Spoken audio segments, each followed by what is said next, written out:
All right, welcome back to the Built to Grow podcast. I'm your host, Tim Lyons, in the studio, back from the Grow Summit. Whirlwind, joined by Randy Angston. How we doing? Good, man. Great. Good. So we have to record these well in advance. So when you're hearing these, the Grow Summit's over and done, and obviously it's going to be an amazing event, so it's coming up. But anyways, great episode today, guys. We want to talk to you about something important. I think everything's important that we talk about. We're not just throwing stupid episodes out there. But this is plaguing everybody. Well, most gym owners. Most gym owners find themselves in this position once or twice in their career, if not all the time. Mm-hmm. And what I mean by that is that they're in a bind. Their cash flow's low, and they have to make quick decisions, sometimes irrational decisions, to come out of the hole. Yep. But as a result of doing those things, they end up putting themselves sometimes in a deeper hole. What do I mean by that? Well, I've got a great story about coming up in my presentation about the gym owner that has payroll coming up next Friday, and they don't have enough money to make it. And those are the most, creative individuals on the face of the planet, because they come up with some wild and crazy things to sell. They are very motivated. They most of the time make that payroll, and then they've got to figure it all out again next month. Yeah. So they find themselves, great, I have an $8,000 gap I've got to make up in my payroll. What can we sell today to make $8,000? And a lot of times it becomes a paid in full or a challenge or a add-on nutrition program that they just created overnight because they need the money now. And when you do that, you end up creating a bigger problem, and you make rash decisions, and you're not clear on your business, and everything, sometimes it's like a big domino, keeps falling, and everything gets worse and worse. Absolutely. I mean, it's the old adage of cutting off your nose to try and save your face, right? You're making decisions from a place of desperation, scarcity mentality. How you got there could be a million different things, but the fact of the matter is, you're short on that cash flow, so you need to do something that out of your norm to go make up that gap. If the other end of the spectrum would be if you made those actions that create consistent revenue or change in your business and move the needle. If you put as much effort into that consistently, you'd probably not be in this position at all. You wouldn't. And the thing about, I was talking to one of our Iron Circle members literally yesterday about this, that John Farkas, and he knows about this. It's like me and him are 3 to 5 to 7 months out in advance. Oh, yeah. Identifying problems, creating solutions, and we just, that's the way we operate. Yeah. And what sometimes is happening is gym owners are so ingrained in the day-to-day operations, the problem doesn't get resolved or even approached until it's right in front of you, and now it's an emergency. Yep. And then scramble mode happens, and stress is high, and you make crazy, stupid decisions in your business just to get out of the hole. Yeah. All of that could be prevented. Obviously, if you're forecasting, you're looking out in advance. We had a great, Sean Hanquist was on our, a couple episodes back, talking about the forecasting. Yep. You have to have a cash flow forecast in order to operate under certainty in times of, there's uncertain times ahead and all the time. I guess entrepreneurship is always uncertain. Sure. But you have to be able to know where you're at. And if you get to that point and you don't know, that's when things fall apart. Absolutely. And so, like I was saying, the gym owner that has this problem in front of them is the most creative. Now, if you were just to kind of put that pressure on a gym owner that is always in, like if we could always put that creativity to work throughout the year, you would probably have a really good business, because you're not trying to come up with shit on the fly. You have a great brain going, and you can start coming up with great plans. And our ethos, what we teach and what we're all about is getting that monthly reoccurring revenue to exceed your base operating expenses well before the month even starts. And so say you've got $28,000 in bills, and you got $35,000 in recurring revenue coming in. That's a great place to be. You're very clear. You can make really good decisions for the business, and you can forecast ahead. Your business is at least above water. Your head is above water. You know what I mean? Yeah. How much growth and how much opportunity and how much gain above and beyond That's where it becomes fun. That's where business ownership goes from I dread and hate what I do for a living, trying to pay my bills, to this business is paying me a dividend. And a lot of times they don't even have to show up and actually service the work, quote unquote, to get something out of it. And that's what you as a business owner should be focused on. If that needs to be bare minimum, the foundation of your business operations, it's the difference of being motivated versus being disciplined, right? That business owner who doesn't have the money in their bank account has very high motivation to go act and do something. But the reason that they're sitting in that position is because they've sat on their ass and got themselves into a position to where they need to do something outside the norm, above, the normal capabilities of what the business can grow at, to make that happen. If they were disciplined and they did the actions on a daily, consistent basis, the cash flow issue wouldn't exist, right? Because the daily, increments take place, and that's where your growth happens. That's why we focus on the delta. That's why we give hyper clarity around the numbers of your business. I honestly think most gym owners avoid the numbers of their business because they don't want to look at them out of actually just taking ownership to the fact that it's not where they want it to be. A lot of them don't know what those actions should be. And so when opportunities or flash, campaigns or big promise of massive revenue or huge clientele through your doors, all of that stuff sounds great. But most of the time, if you got 100% of what they're promising, you couldn't even sustain it. You couldn't even service those people walking through the door. Well, the promises that you hear are absolutely ridiculous. And I almost want to take one of these guys up on their offer and show them, because they will get you 30 clients in the next week or your money back. Or we pay you $5,000. There's not a single organization that could do this for your business. Not one. And so it's pretty ridiculous, the promises that they're giving. I wonder if they actually hold up their end of the deal when it doesn't happen. I don't know. Who knows? Who cares? I'm not going to do it. But it's getting pretty ridiculous, some of the promises. We'll do it for free until this happens, until you make 10 times your money back, and we guarantee. Okay. Well, and it goes to say there's a lot of stuff out there on the internet. There's a lot of claims being made from these organizations. It takes absolutely nothing to put an ad together, do a landing page, guys, to tell you that they're going to put 60 people through your gym next month. Not one of them is telling you what the negatives to doing that is going to be for your business, or how it could potentially damage or ruin your business forever. They're not saying what they're going to tell those people to get them exactly in the gym. Right. The business ethics and the legitimacy and the promises they made. Half of them are telling your marketplace things that your business doesn't even provide or service. That's not how you grow a legitimate, sustainable business that you, as the business owner, should be proud of. Where are those ideas that you're coming up with? What is proprietary from your business that is being presented to the marketplace? Those guys aren't doing it for you. And so it's a lot of the desperation. And I want you all to think about something too. Just because other people online are claiming that they're making this kind of money and that they've seen this kind of revenue and stuff like that, let them show your P&L, let them show the P&Ls, but that doesn't mean it's sustainable. That doesn't mean it's going to happen every single month. And that's where you have to be very, very careful. This is shiny ball syndrome at its best. And unfortunately, in this industry, that is 99% of what you see is available.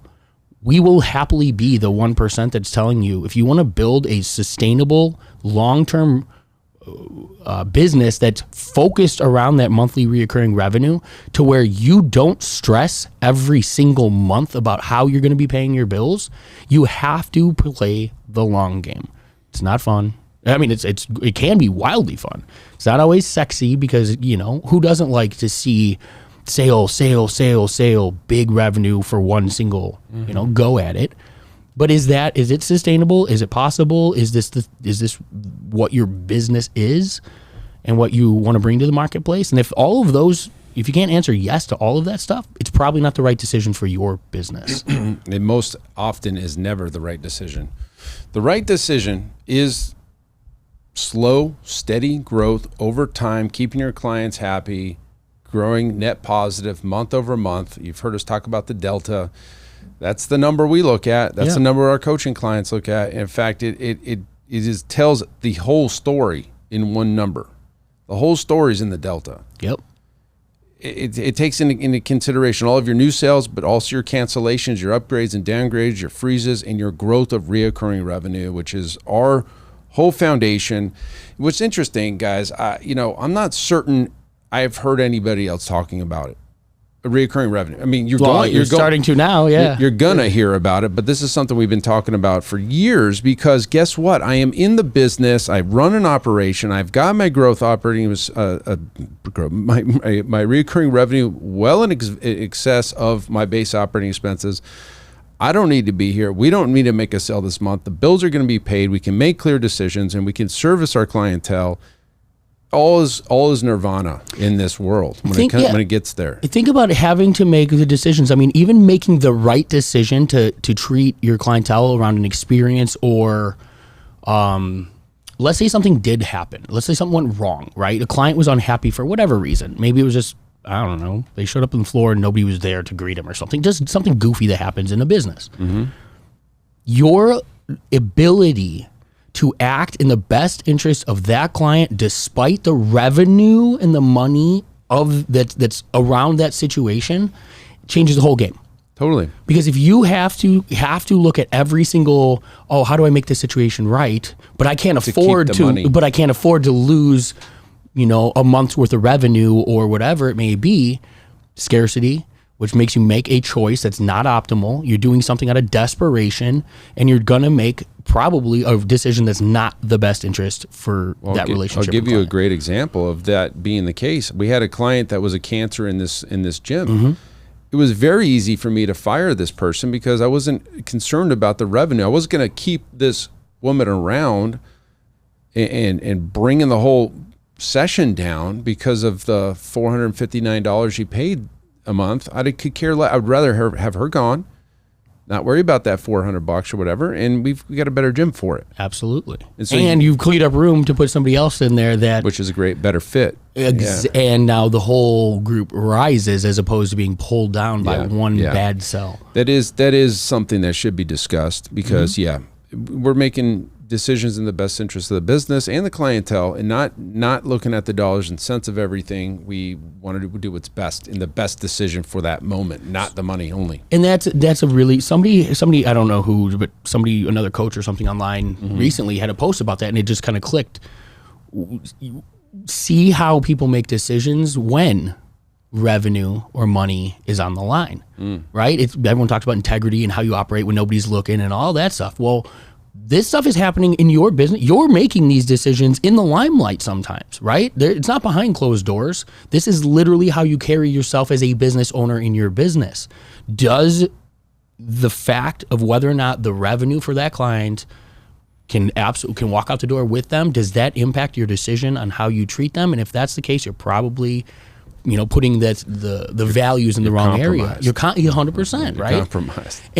And it happens. It's not a choice you want to make, I'm sure, right? It is a desperation.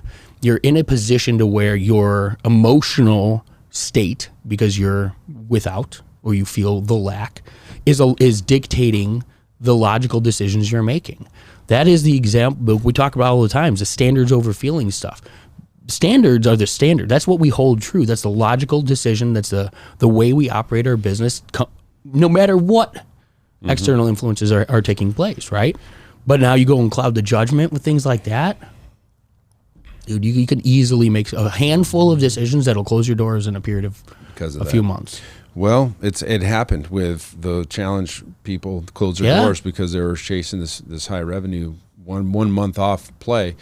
We got to get Jake on here talking about change of his business. Change his mind, his whole business. But listen, guys, the point of this episode is short game versus long game.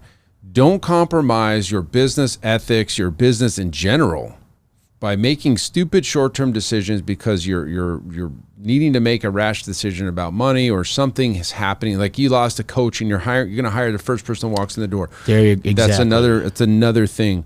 Or just hiring to that point, right? We've talked about not creating a position in your business because somebody's become available that is looking to, hey, I'm a nutritionist. why don't you give me a job? Yeah. Well, I don't. We don't do that. Do you have a need for nutrition in your business? Exactly. Like, is it something that is lacking in your business and you're looking for that person, or are you trying to force the creation of a job or a position because it's become available? Yeah. Right. Severe. We've talked about that endlessly. You got to make business decisions that are rooted in the best interest of the business, not the way that you feel at the moment. The smart gym owners, the gym owners that are going to win in the long term are those long-term 20-mile march foundational elements of the business, growing the recurring revenue, keeping operational expenses in check, doing the right things over a long period of time. You'll see yourself in 8, 10, 12, 2 months down the road or 2 years down the road in a totally different world, and you won't even know it happened during the whole time. You'll just be like, oh my gosh, this thing all of a sudden hits. This is a great story about David Bender. Mm-hmm. We have our 90-day sprint call. And he goes, this is the first time I don't have a whole bunch of problems to solve. He goes, I don't know what to do with myself. I've got the money coming in, my team's dialed in, where marketing's dialed in, our operating expenses are covered. I don't know what to do, and it doesn't feel right. I go, well, Pab, whatever that law is like something's going to happen eventually.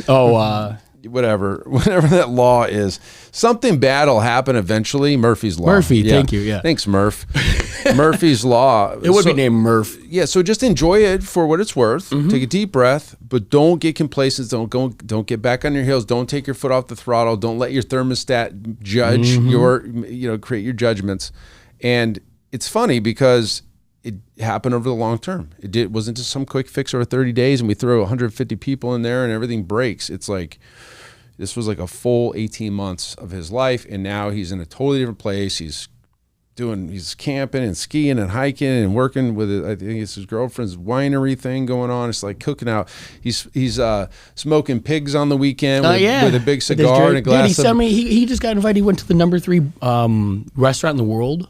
He got, or in the U.S., he got a seat for a big, custom chef's meal. Compared with cocktails and stuff. That's what business owners in this fitness industry should be able to do, not forced to go at the training floor while you're hoping that this marketing agency's trying to save $20.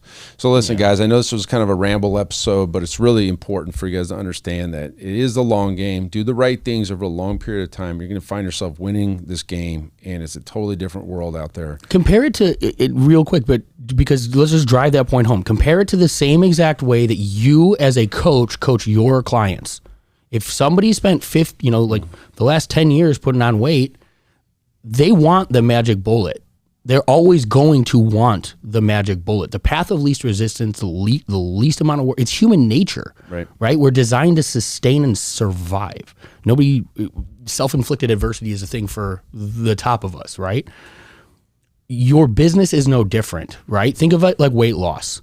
If they got that magic pill or that shot that they could lose the 30 pounds, or you had the honest conversation with them that we could do it over the next 6 months, but I could teach you how to keep it off. Isn't that the right decision to make? You talked about earlier, the decisions that you can make could damage your potential. Mm-hmm. Same thing with those shots, right? You go and you do something like that, and now you've got metabolic damage. Now that 30 pounds is coming back on, and you've put on more weight, and because of the decisions that you've made, you've put yourself deeper down a hole. That is, now it's not just going back and doing the standard 20-mile march. Now you got to go do that plus the makeup for the decisions that you've made in the past. Don't find yourself in that position. Skip the weight loss shot. Skip the magic pill. Just go do the damn work. Mm-hmm. Day in and day out. It doesn't seem fun until your bills are paid before you have to worry about it.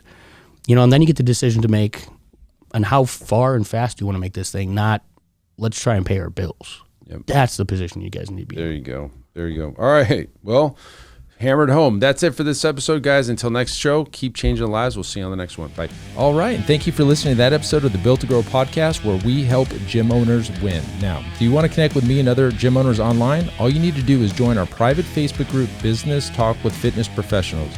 Just head on over to Facebook and type in Business Talk with Fitness Professionals. And when you do, we're going to give you our 10 marketing strategies 7-figure gym owners use to win. I look forward to seeing you in the next episode. Until then, keep building something great.